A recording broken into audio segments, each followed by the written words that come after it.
Her scent hit me first, something exotic and forbidden that made my pulse quicken before I even turned to see her. Alicia stood in my doorway like temptation incarnate, her athletic frame wrapped in a dress that clung to every curve like a whispered promise. We'd invited our enigmatic neighbor over for what Anthony had called a fun game night, but the hunger in her eyes as they locked with mine promised something far more dangerous. Something I'd been secretly craving since the moment she first appeared in our lives. "I brought tequila," she said with that knowing half-smile that made heat pool low in my belly. Or courage. Courage was exactly what I needed as I let her in, my fingers brushing against hers in a touch that lingered several heartbeats too long.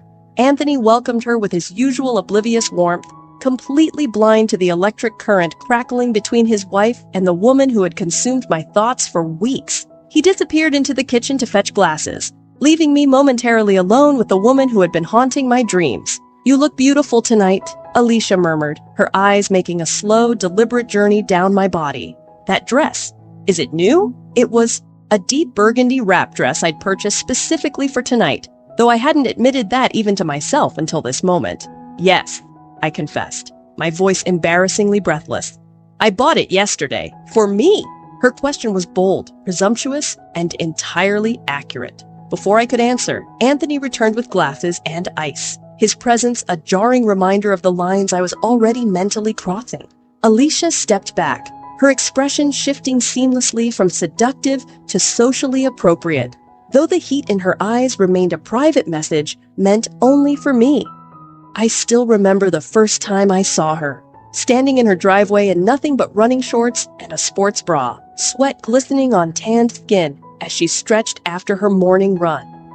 I had been carrying groceries inside, and the sight of her made me stop dead in my tracks, my mouth suddenly dessert dry. When she caught me staring, she didn't cover up or look away. Instead, she smiled, slow and deliberate, and stretched a little deeper, her body extending in a display that was unmistakably for my benefit. "You must be the new neighbor," she had called, sauntering over with a predatory grace that made my heart hammer against my ribs. "I'm Alicia." I managed to introduce myself, though my voice sounded strange to my own ears. When our hands met in that first greeting, her touch lingered, her thumb tracing a small circle against my palm that felt like a brand burning into my skin. As she chatted casually about the neighborhood, her eyes never left mine, even when Anthony appeared behind me. She acknowledged him with a polite nod, but her attention remained fixed on me, marking me, claiming me, before she'd even learned my name. The next day, a bouquet of blood-red roses appeared on our doorstep, with a note addressed only to me. "Welcome to the neighborhood," it read. "Looking forward to getting to know you better." Anthony had assumed they were from the neighborhood association, but I knew better. That night, I stood at our bedroom window and watched as Alicia emerged from her house wearing nothing but a silk robe, her hair wet from the shower. She walked unhurriedly to her patio, dropped the robe, and slipped naked into her hot tub, her eyes finding mine across the distance between our houses. She knew I was watching, had orchestrated the entire display for my benefit. And God help me, I couldn't look away. Since that day, she'd been everywhere, running past our house each morning just as I was leaving for work, accidentally bumping into me at the local coffee shop, appearing in my boutique under the pretense of shopping. Each encounter left me increasingly breathless, increasingly aware of a part of myself I'd buried so deeply I'd almost forgotten it existed. One afternoon, she cornered me in the changing room of my own boutique, pushing me against the wall with a boldness that should have offended me, but instead sent liquid heat coursing through my veins. "Stop pretending," she'd whispered, her lips a breath away from mine. "I see the way you look at me, the way you want me." I had been too shocked to respond, frozen between desire and panic as her hand skimmed up my ribs, stopping just below my breast. "I'll wait," she promised, stepping back just as my assistant called my name from the sales floor. But not forever. Now she was here, in my home, sitting so close on the sofa that our thighs almost touched. Anthony busied himself mixing drinks, utterly oblivious to the tension simmering between his wife and our neighbor, tension that had been building for weeks, growing more unbearable with each passing day. "To new friendships," Alicia toasted, her eyes locked on mine over the rim of her glass, the double meaning of her words hanging in the air between us. I took a long swallow of tequila, welcoming the burn as it traveled down my throat. I needed the liquid courage more than she could know. As the night progressed, Anthony grew increasingly engrossed in the card game Alicia had brought, while I grew increasingly aware of her proximity. The way her perfume wrapped around me, the casual brush of her fingers against mine as she passed cards, the heat of her bare knee now pressing deliberately against my own. Each point of contact sent electricity racing along my nerve endings, making it increasingly difficult to focus on anything but her. Truth or dare, Cassandra? Her voice caressed my name in a way that made my skin prickle with awareness. Anthony was watching with amusement, his expression benignly interested, completely missing the challenge in Alicia's eyes, or the answering heat in mine. Truth, I managed, my voice barely above a whisper. Alicia leaned forward, close enough that I could see flecks of silver in her blue eyes. Have you ever wanted something so badly it frightened you, something you knew you shouldn't have? The air between us thickened. Anthony chuckled, assuming this was just another innocuous game question, but Alicia and I were locked in something far more dangerous than a party game. This was a dance of predator and prey, though I wasn't entirely sure which role was mine. Yes, I answered softly. Right now. Alicia's eyes darkened, and I watched her throat move as she swallowed. For a brief moment, her composed facade cracked, revealing a hunger that matched my own. Then Anthony's phone rang, shattering the moment. Damn, it's work, he sighed, glancing at the screen. I need to take this. Client crisis. Sorry, ladies, I'll try to make it quick. As he stepped into his home office, closing the door behind him, Alicia and I were left alone in a silence that hummed with tension. She set her glass down slowly, her movements deliberate, predatory. He'll be at least 20 minutes, she said, her voice low and certain. His clients always need hand-holding. She knew our routines, I realized. She'd been watching us, watching me, learning our patterns, waiting for her moment. The thought should have frightened me. Instead, it sent a thrill of forbidden excitement racing through my veins. Alicia, I began, not sure if I was about to protest or plead. Don't, she interrupted, sliding closer until our thighs pressed together fully. Don't pretend you haven't been thinking about this since the moment we met. I've seen how you look at me when you think no one's watching. I've noticed how you linger by your window when I'm in my yard. I know you, Cassandra, even if your husband doesn't. Her words stripped me bare, exposing desires I'd been desperately trying to hide. From Anthony, from myself, from the world. But not from her. Never from her. Alicia had seen through me from the beginning. I'm married, I whispered, the protest weak even to my own ears. Yes, she agreed, her hand finding my knee, fingers tracing patterns that sent heat spiraling through me. To a man who doesn't see the fire inside you, who doesn't know how to make you burn. Her touch moved higher, skimming along my thigh, and my breath caught. I should stop her. I should move away. I should remember my vows, my life, my choices. Instead, I leaned toward her, drawn by a gravity I couldn't resist. But I see you, Cassandra, she continued, her lips now close enough that I could feel her breath against my skin. I've seen you from the first moment, and I know exactly what you need. When her mouth finally claimed mine, it was like drowning and breathing for the first time all at once. Her lips were soft but insistent, coaxing rather than demanding. I had kissed women before, experimental encounters in college that had left me curious but confused, but nothing had prepared me for this. For her. Alicia kissed with her entire body, one hand tangling in my hair, the other still tracing maddening patterns on my thigh, her breast pressing against mine as she leaned closer. I gasped against her mouth, and she took the opportunity to deepen the kiss, her tongue sliding against mine in a rhythm that made me think of darker, more forbidden pleasures. I should have pulled away. Anthony was just behind that door, my husband of 7 years who had never given me reason to stray. But instead, my hands found her waist, pulling her closer still. I've wanted to taste you for so long, she breathed against my lips. Dreamed of it, of you. Her confession broke something loose inside me, some last tether of restraint, My hands grew bolder, sliding up to cup her breast through the thin fabric of her dress. She made a low sound of approval that vibrated through me, setting my nerve endings alight. Then her hand was under my skirt, fingers tracing the edge of my underwear, and rational thought abandoned me entirely.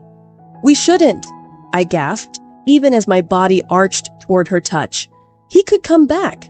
"Then we'll have to be quick," she murmured, her teeth grazing my earlobe in a way that made my entire body shudder. "For now." The implied promise of later made my head spin.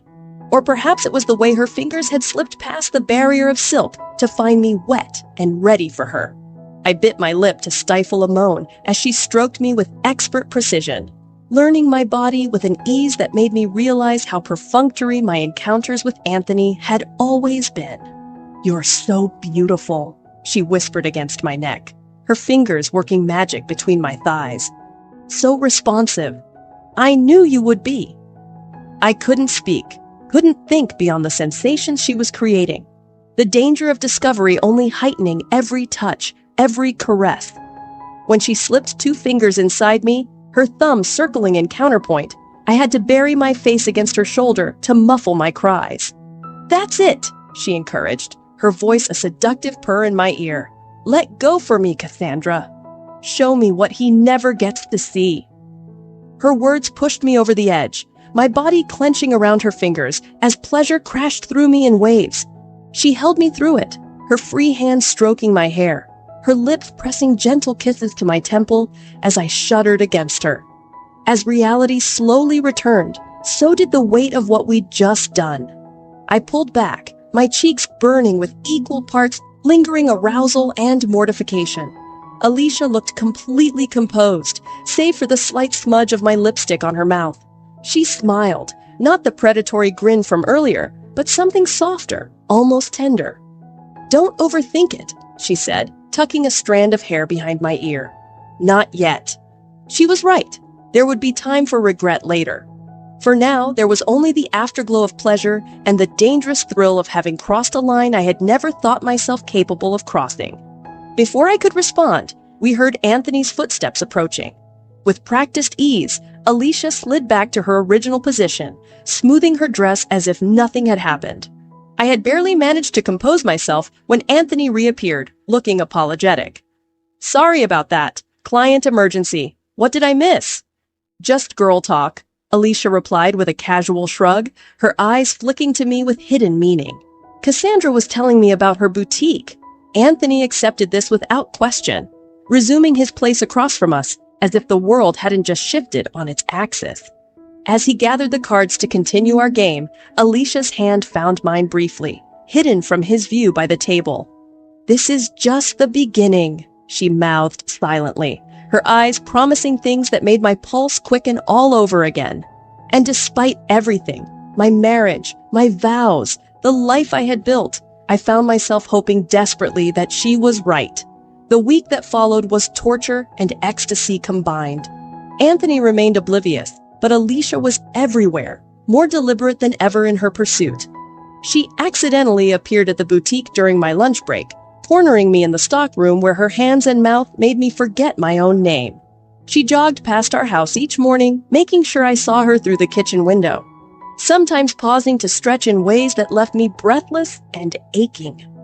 3 days after our first encounter, she caught me in the mailroom of our neighborhood clubhouse. It was early afternoon, the space deserted as most residents were at work. I was sorting through bills when I heard the door lock behind me. I didn't need to turn to know who it was. Her perfume announced her presence, wrapping around me like a physical touch. "I can't stop thinking about you," she said, her voice husky with desire as she pressed against my back, her hands sliding around my waist. "About the sounds you made, about how you taste." I should have protested, should have reminded her that we were in a public place, that anyone could try the door at any moment. Instead, I leaned back against her, my head falling to her shoulder as her hands moved up to cup my breasts through my blouse.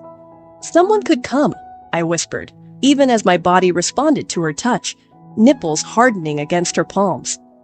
"Then we'll have to be very quiet," she murmured, one hand sliding down to hike up my skirt. "Can you be quiet for me, Cassandra?"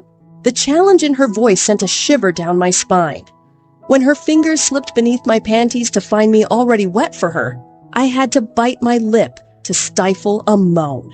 She worked me with expert precision, her other hand covering my mouth as pleasure built rapidly within me.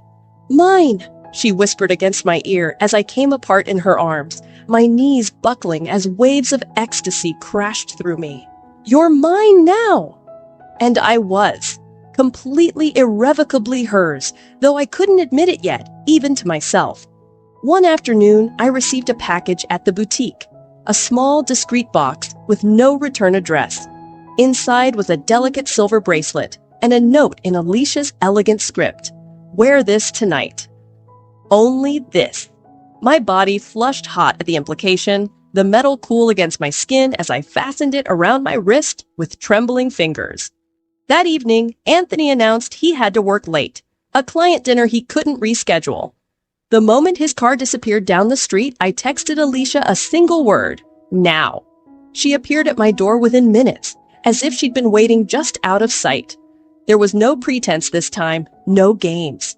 The moment the door closed behind her, she had me pressed against it, her mouth hungry on mine, her hands already working at the buttons of my blouse. "Did you follow my instructions?" she asked, her voice rough with desire as she pulled back to look at me.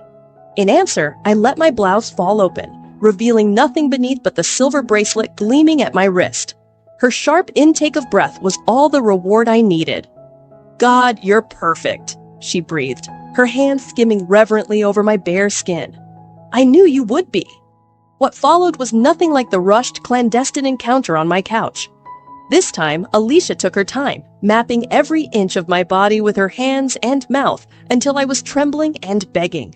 She led me to my own bedroom, the bed I shared with Anthony, and laid me down like an offering. "I want to taste you," she said, her eyes holding mine as she settled between my thighs. "I've thought of nothing else for weeks." The first touch of her tongue against me was a revelation that made my back arch off the bed.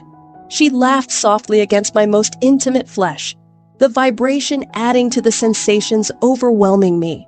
"So responsive," she murmured approvingly. "So perfect."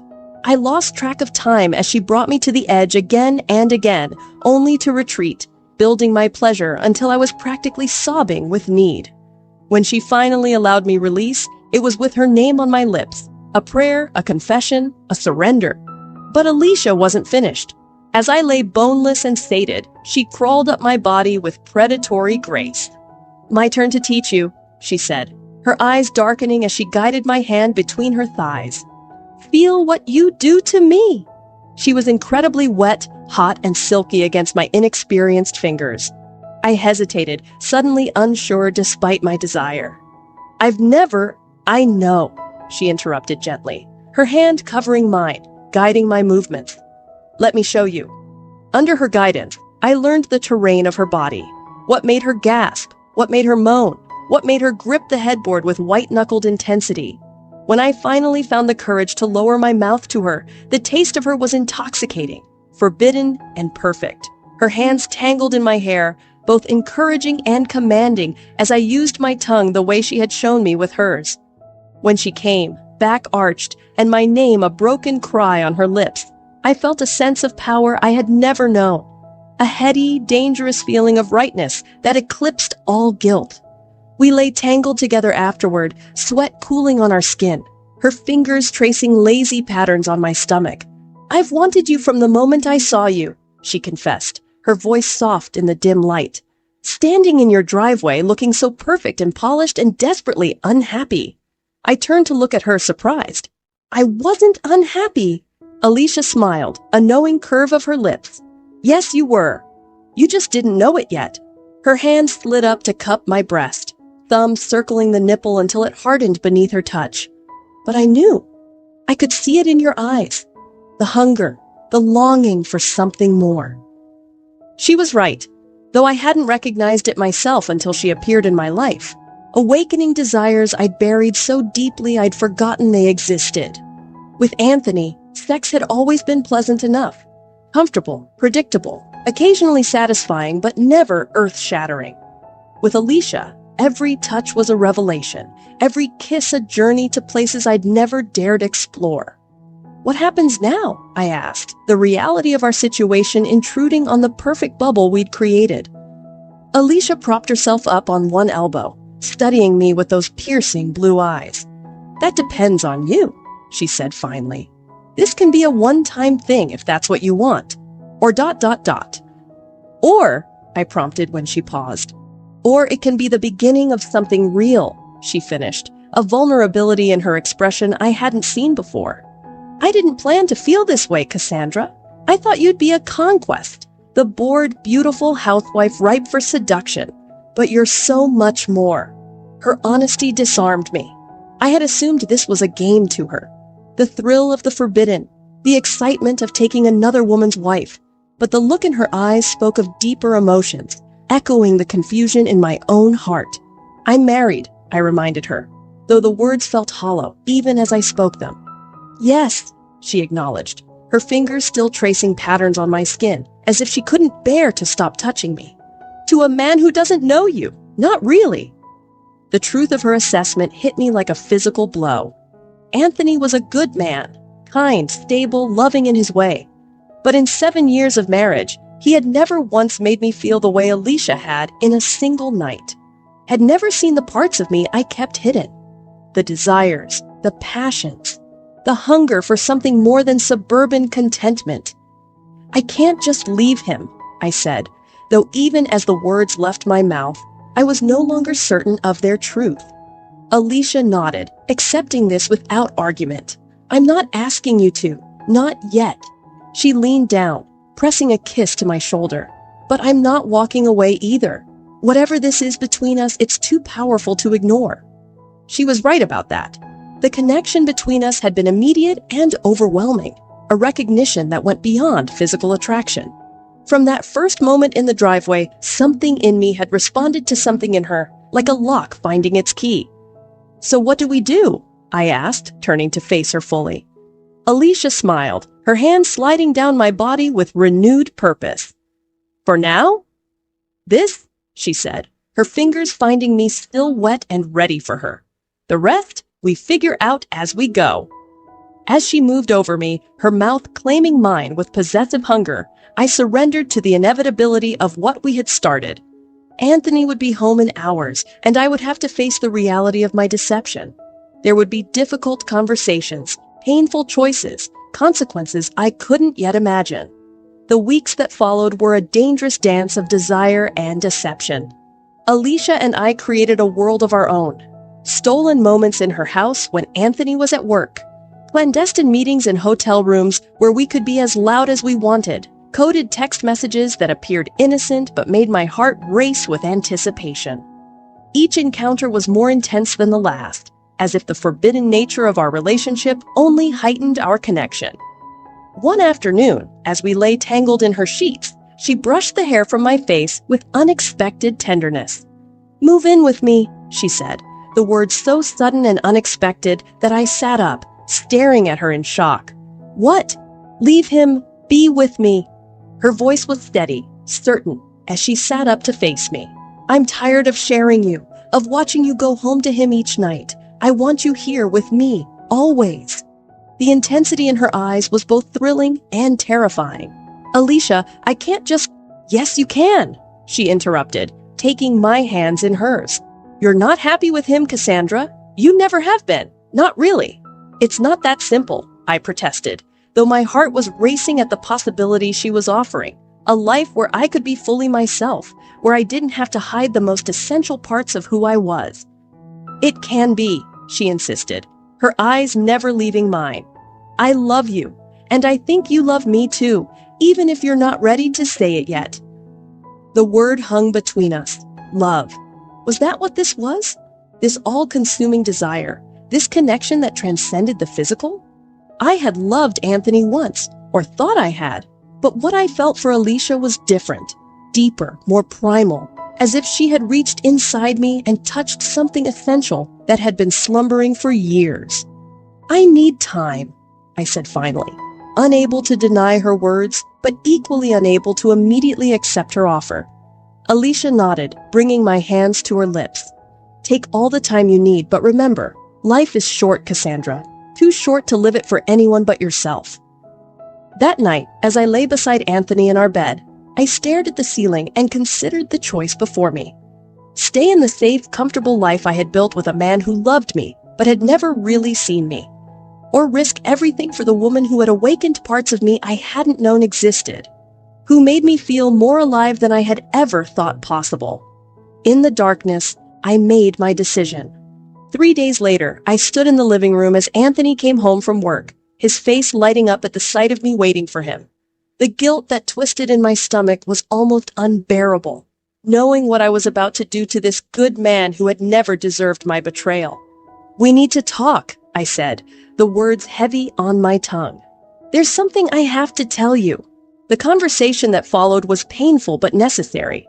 A confession of my affair, of my feelings for Alicia, of the woman I had discovered myself to be in her arms. Anthony's face crumpled in shock, then anger, then a resignation that was somehow worse than rage. "How long?" he asked, his voice hollow. "A month," I admitted, unable to meet his eyes. "But it's not just physical." He nodded slowly, as if this confirmation was expected, but still devastating. "You love her." It wasn't a question, but I answered anyway. "Yes, I do." The silence that followed was deafening. I waited for the explosion, the accusations, the demands.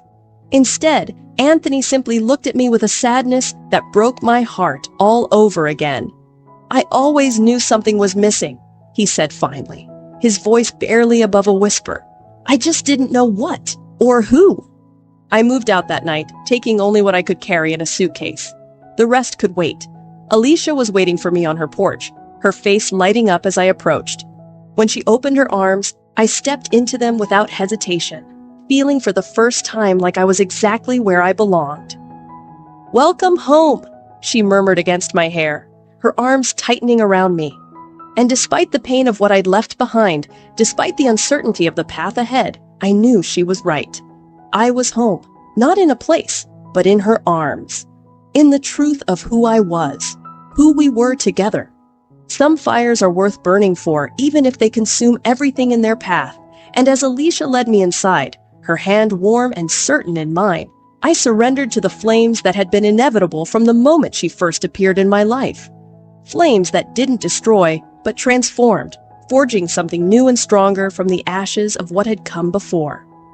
3 months later, I was still discovering what it meant to truly live. Mornings with Alicia were a revelation, waking to her lips on my skin, her hands mapping my body as if memorizing territory she already knew by heart. Nights were an exploration of desire that never seemed to dull, only deepen with each passing day. The passion between us burned as fiercely as it had in those first forbidden encounters, perhaps even more so now that we could claim each other openly. Yet beneath our bliss, shadows lingered. Anthony had moved away, unable to bear the whispers of neighbors who had quickly pieced together the reason for our separation. His absence should have been a relief, but it left a peculiar emptiness. Not regret exactly, but the haunting awareness of pain I'd caused someone who had loved me in his own way. "You're thinking about him again," Alicia observed one evening as we shared wine on our patio. Her voice held no accusation, only a keen perception that still unsettled me at times. "Just wondering if he's okay," I admitted, watching her face for signs of jealousy. Instead, she simply nodded, her fingers tracing patterns on my bare thigh. "Your capacity for compassion is one of the things I love about you. Just remember, you didn't destroy him. You set both of you free." Her words comforted me, as did the gentle press of her lips against mine, a kiss that quickly ignited into something more urgent, as our touches always seemed to do. Later that night, as Alicia slept beside me, my phone lit up with a text from an unknown number. "I need to see you, please. It's important. I'll be at our cafe tomorrow at 2. Come alone." I knew immediately it was Anthony. Our cafe, the place where he had proposed, where we had celebrated anniversaries, where I had last seen him before walking out of his life. I should have deleted the message, should have told Alicia. Instead, I stared at the screen, my heart pounding with something between dread and curiosity. What could be so important that he would reach out after months of silence? The next morning, I kissed Alicia goodbye as she left for work, the weight of my unshared secret heavy between us. "I love you," she said at the door, her eyes searching mine with that uncanny perception. "Remember that, no matter what." Her words struck me as oddly prophetic, raising the hairs on my arms. "Of course," I replied, forcing a smile. "Always." As her car disappeared down the street, I checked the time. 6 hours until I would face Anthony, and whatever he needed to tell me, that was important enough to break the silence between us. I had no idea that by nightfall, everything Alicia and I had built together would be threatened by a revelation I never saw coming.